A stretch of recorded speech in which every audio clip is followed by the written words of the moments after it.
अस्सलाम वालेकुम dear friends, उम्मीद करता हूँ आप सब खैरियत से होंगे और आपको प्रीवियस वीडियो समझ आएंगी। आज चले हम करते हैं 9th क्लास का मैथ और एक्सरसाइज हमारी जो है वो चैप्टर नंबर 1 है और एक्सरसाइज आज हमारी है 1.6। ठीक है जी। और आज जो हम काम करने जा रहे हैं इन्वर्स मेथड के ज़रिए। और ये बहुत इंपॉर्टेंट लॉन्ग क्वेश्चन है जो करवाने जा रहा हूँ, यानी कि बोर्ड में अगर लॉन्ग क्वेश्चन के ऑप्शन आए तो ये लाजमी 99.9% आता है। बाज़ का क्रैमर रूल्स के जरिए आ जाता है, बाज़ का इन्वर्स मेथड से। क्रैमर रूल की वीडियो अपलोड कर दी, होप सो आपको समझ आ गई। इन्वर्स मेथड है, ज़रा उसको देखते हैं और चलिए सवाल करते हैं। पहला 2x minus 2y is equal to 4, 3x plus 2y is equal to 6। Question number 1 का पार्ट नंबर 1 कर रहा हूँ। अच्छा बच्चों, ये जो मेथड है हम लगा रहे हैं, ये इन्वर्स मेथड लगा रहे हैं, ठीक है, ताकि इन्वर्स मेथड के ज़रिए जो है वो थोड़ा सा आपने ऑलरेडी कर भी लिया होगा। हमने पीछे इन्वर्स मेथड किया था, इन्वर्स मतलब इन्वर्स निकालना सीखा था, तो ये उसी से रिलेट करता है। तो इंशाल्लाह आपको ये बहुत जल्द समझ भी आ जाएगा। चलिए सवाल की तरफ मूव करते हैं। सबसे पहले काम क्या होता है बच्चों, मैट्रिक्स को जो दी होती है इक्वेशन, देखिए ये इक्वेशन दी हुई है, इसको कन्वर्ट करेंगे, कन्वर्ट इनटू मैट्रिक्स फॉर्म। ठीक है, सबसे पहला काम हमारा क्या होगा कि मैट्रिक्स, ये जो आपको लीनियर इक्वालिटीज़ दी हुई हैं, इक्वेशंस दी हुई हैं सॉरी, इनको कन्वर्ट करेंगे आप मैट्रिक्स की शक्ल में कन्वर्ट करेंगे। ठीक है, तो वो आ जाएगा, आपका कोफिशिएंट लेने होते हैं 2, -2, 3 और 2, यानी कि पहले आपने कोफिशिएंट ले लिया x का, फिर क्या ले लिया y का, और फिर इसी तरह 3, फिर x का और फिर y का, और यहाँ पे आ जाएगा x एंड y, और this will be equal to 4 and 6। ठीक है, तो ये आपके पास क्या आ गई, मैट्रिक्स की शक्ल बन गई। अब ये जो पहला बना हुआ है इसको हम नाम दे देते हैं ए का, और ये एक्स और वाई का जो है फैक्टर, इसको हम देते हैं मैट्रिक्स, इसको बी का और एक्स का, और जो 4 और 6 है इसको नाम देते हैं बी का। तो आपके पास बन गया A X is equal to B और X is equal to A inverse B बन जाएगा। अच्छा स्टूडेंट, अब हमने ये निकालना, अगर हम ये निकालने में कामयाब हो गए तो हमारा सवाल फ़ौरन क्या हो जाएगा, सॉल्व हो जाएगा और इजी मेथड से हमें समझ आ जाएगी। ठीक है, तो सबसे पहले इन्वर्स निकालने का फार्मूला अगर आपको याद है, नहीं याद तो मैं करवा देता हूँ। ए इन्वर्स इक्वल होता है जॉइंट ऑफ ए ओवर ए का डिटर्मिनेंट। तो सबसे पहले हम क्या करेंगे, ए जॉइंट ले लेंगे। ठीक है, हमें इन्वर्स निकालना है तो इसको देखना ए इन्वर्स लिखा हुआ, तो उसके लिए जॉइंट और डिटर्मिनेंट चाहिए होता है, तो हम ए का जॉइंट लेते हैं। ए जॉइंट कैसे लेते हैं, फर्स्ट डायगोनल की जगह चेंज, सेकंड डायगोनल के साइन चेंज। तो फर्स्ट डायगोनल की जगह चेंज कर दी, सेकंड डायगोनल के साइन चेंज कर दिए। ठीक है जी। अच्छा स्टूडेंट्स, अब ये आपके पास जॉइंट आ गया। दूसरी चीज़ आपको क्या निकालनी होती है, डिटर्मिनेंट निकालनी होती है, और मैंने आपको बताया था इन्वर्स का फार्मूला होता है जॉइंट ऑफ ए ओवर ए का डिटर्मिनेंट होता है। ठीक है, तो आप क्या करेंगे, ए डिटर्मिनेंट निकालेंगे। A determinant is equal to 2। अब आप किसका निकालना है, आपने ए का निकालना है, तो ये आ जाएगा आपके पास 2 -2 3 एंड 2। ठीक है जी, तो डिटर्मिनेंट निकालना, फर्स्ट डायगोनल को मल्टीप्लाई करते हैं, 3 2 ज़ा 4 माइनस 3 2 ज़ा -6, ब्रैकेट लगा देते हैं, तो ये आ जाएगा 4 minus minus plus 6, this will be equal to आपका क्या हो गया, 10 हो गया। ठीक हो गया जी, तो ये आपके पास क्या आ गया, ए का डिटर्मिनेंट आ गया। अब क्या करते हैं, इसको फार्मूले में पुट कर देते हैं, और मैं फार्मूला लिखता हूँ। अब क्योंकि एक्स फार्मूला था ए इनवर्स बी, तो मैं लिख लेता हूँ a joint of A over ए का डिटर्मिनेंट, और साथ में क्या आ गया आपके पास, सॉरी यहाँ पे मैट्रिक्स नहीं बल्कि आपने बी लिखना था सिंपल, तो यहाँ पे क्या आ जाएगा, बी आ जाएगा। ठीक है जी, तो अब एडजॉइंट का जवाब लिखेंगे जो कि था 2 2 -3 एंड 2। ठीक है जी, और साथ में बी आ जाएगा जो कि 4 एंड 6 था, और डिवाइड बाय आपके पास आ जाएगा ए का डिटर्मिनेंट जो कि क्या था, 10 था। अब सिंपल क्या करेंगे, ऊपर वाली मैट्रिक्स को आपस में क्या कर देते हैं, मल्टीप्लाई कर देते हैं। जब ऊपर वाली मैट्रिक्स को मल्टीप्लाई करेंगे तो देखें ज़रा, आपके पास रिजल्ट आएगा, थोड़ा सा नीचे कर देता हूँ, ये आ गया जी 2 4 ज़ा 8 प्लस 2 6 ज़ा 12, इसी तरह -3 4 ज़ा 12 -12, और 2 6 ज़ा +12, और नीचे डिवाइड बाय क्या आ जाएगा, 10 आ जाएगा। ठीक है जी, तो ये आपके पास आ जाएगा 10, 8 + 10 क्या हो गया, 20 हो गया। -12 + 12 क्या हो गया 0 और डिवाइड बाय क्या आ गया जी 10 आ गया। तो दोनों वैल्यूज़ को यहाँ पे क्या कर देते हैं डिवाइड कर देते हैं, ठीक है जी। तो ये हो जाएगा 20 डिवाइड बाय 10 और 0 डिवाइड बाय 10, ठीक है। और ये मैट्रिक्स आपकी किसके इक्वल है x के इक्वल है, ठीक है जी। तो यहाँ पे मैं इसको ज़रा कर देता हूँ, यहाँ पे x और x के किसके इक्वल था, x आपके पास, अच्छा चलिए इनको पहले डिवाइड कर लेते हैं। 10 2 ज़ा 20 होता है, तो और नीचे आ जाएगा 0 डिवाइड समथिंग क्या रहता है 0, और कैपिटल x का आपके किसके पास इक्वल था x एंड y के इक्वल था ना। तो ये आ गया जी x और साथ में क्या आ गया जी y आ गया, ठीक है।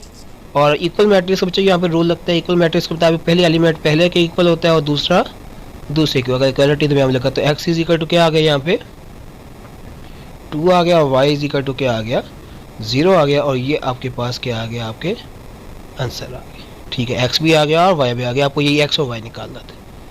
चलें एक सवाल और करते हैं, होप सो आपको ये बड़ी अच्छी तरीके देखने बड़ा सिंपल सा था। अगर आप सिंपल इन्वर्स निकाल के उसको b से मल्टीप्लाई कर दे तो आपके पास आंसर आ गया। नेक्स्ट सवाल की तरफ मूव करते हैं और नेक्स्ट क्वेश्चन आपका है, चलिए मैं इसका पार्ट नंबर 3 कर लेता हूँ।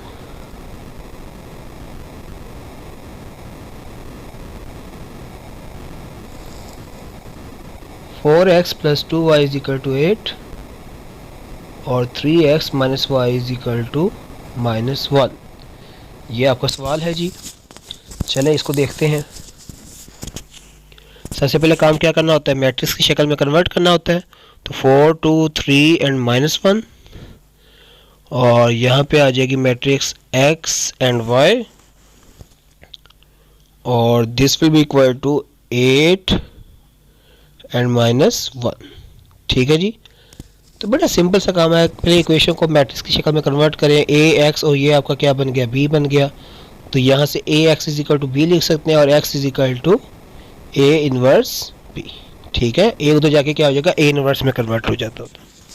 अच्छा जी, चलें सबसे पहले काम क्या करना है, अब आपको इन्वर्स निकालने के लिए क्या चाहिए होता है, एडजॉइंट चाहिए होता है और डिटरमिनेंट चाहिए होता है। तो हम यहाँ से एडजॉइंट ले लेते हैं। एडजॉइंट हमारा आ जाएगा फर्स्ट डायगोनल की जगह चेंज, सेकंड डायगोनल के साइन चेंज। तो ये आ जाएगा -1 एंड 4, और यहाँ पे आ जाएगा -3 एंड -2 आ जाएगा। और दूसरी चीज़ क्या निकालनी है आपने, एक डिटरमिनेंट निकालना है। डिटरमिनेंट के लिए डिटरमिनेंट की शक्ल में लिखना होता है पहला काम, और स्ट्रेट लाइन लगानी होती है, इसमें मैट्रिक्स वाली शक्ल नहीं लिख देनी गलती से भी। तो ये आ जाएगा 4 2 3 एंड -1। तो 4 को -1 से मल्टीप्लाई किया -4, माइनस फार्मूले का 3 को 2 के साथ किया -6, तो -4 -6 विच इज इक्वल टू -10, ठीक हो गया। ये आपके पास क्या आ गया, ए का डिटरमिनेंट आ गया। अब सिंपल, तो x आपका यहाँ से आ जाएगा students, x is equal to a inverse adjoint of A inverse b होता है ना, तो एडजॉइंट ऑफ a इंटू क्या आ जाएगा साहब में b आ जाएगा, ठीक है। तो आप क्या करेंगे, एडजॉइंट की वैल्यू पुट कर देंगे 4 2 -3, यहाँ पे सॉरी आपको एडजॉइंट ऑफ ए की वैल्यू चाहिए थी। तो एडजॉइंट ऑफ ए की वैल्यू क्या थी, ये नीचे लिखी हुई है -1 -2 -3 एंड 4, और साथ में क्या लिख डिवाइड बाय क्या आ जाएगा डिटरमिनेंट -10, और b आपके पास है जी 8 एंड -1 है, ठीक हो गया जी। चले अब इनको क्या कर देते हैं, बट सिंपल मल्टीप्लिकेशन है, मल्टीप्लिकेशन हमने पढ़ी और ऑलरेडी समझ भी आई हुई है। -1 को 8 से मल्टीप्लाई किया -8 प्लस फार्मूले का, और -2 को -1 के साथ किया आ गया +2 आ गया, -3 को 8 के साथ किया -24 आया, प्लस 4 को -1 से मल्टीप्लाई किया -4। मैं क्या करता हूँ यहाँ पे प्लस माइनस माइनस होते डायरेक्ट मैं माइनस ही लिख देता हूँ, ठीक है। तो ये आपके पास आ गया -4 आ गया, और डिवाइड बाय क्या है हमारे पास 10 है, ठीक है। और ये मैट्रिक्स याद रखिएगा हमारे पास किसके इक्वल है, -10 है, तो ये मैं -10 लिख दिया, ठीक है। और ये मैट्रिक्स हमारे पास x के इक्वल है। -8 + 2 क्या आ गया आपके पास -6 आ गया, -24 -4 क्या आ गया -28 आ गया, और डिवाइड बाय क्या है जी -10 है। तो यहाँ पे क्या कर देते हैं, दोनों को डिवाइड कर देते हैं, -6 डिवाइड बाय -10 और -28 डिवाइड बाय 10 हो गया। और ये आपके पास, आपको याद हो, x के इक्वल है, और x आपका किसके इक्वल था, याद है आपको?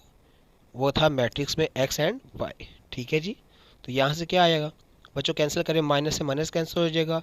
2 3 ज़ा 6 और 2 5 ज़ा 10 हो गया। और इसी तरह ये नीचे भी क्या होगा, माइनस, ये 3 और 5 आया, और यहाँ से माइनस कैंसिल, 2 5 ज़ा 10 एंड 2 7 ज़ा, सो 2 14 आया 28, तो 14/5। तो यहाँ से आपका क्या आ गया, x आ गया जी 3/5, और y आपका आ गया 14/5। तो इस तरह आपने क्या करना है, ये सवाल सॉल्व करने हैं। होप सो आपको ये सवाल समझ आए होंगे, बहुत अच्छी तरीके से समझना है इनको, बहुत आसान सा सवाल है। अच्छा स्टूडेंट्स, एक बात जो है ना वो मैं आपको बताता चलूँ, याद रखिएगा, अगले सवाल जब करेंगे आप प्रैक्टिस करेंगे, तो अगर किसी मैट्रिक्स का डिटर्मिनेंट ज़ीरो आ जाता है, यानी कि वो सिंगुलर मैट्रिक्स हो जाती है, आपको पता है ना कि अगर मैट्रिक्स का डिटर्मिनेंट क्या आ जाता है, ज़ीरो आ जाता है, वो कौन सी हो जाती है, सिंगुलर मैट्रिक्स हो जाती है। तो याद रखिए उसका सोल्यूशन पॉसिबल नहीं है, उसका सोल्यूशन पॉसिबल नहीं होगा। यानी कि अगर आप डिटर्मिनेंट निकालेंगे, जब आप उसको फार्मूले पुट करेंगे, ए इनवर्स निकालेंगे, तो उसके लिए आपको डिटर्मिनेंट निकालना पड़ता है। डिटर्मिनेंट जब आप निकालेंगे, उसका जवाब अगर ज़ीरो आ गया, तो आप उसका सोल्यूशन पॉसिबल नहीं होगा और सवाल वो आगे सॉल्व नहीं होगा, तो आप सिंपल यही लिख देंगे। होप सो आपको ये बातें समझ आई होंगी। दुआओं में याद रखिएगा। अस्सलाम वालेकुम, खुदा हाफिज़।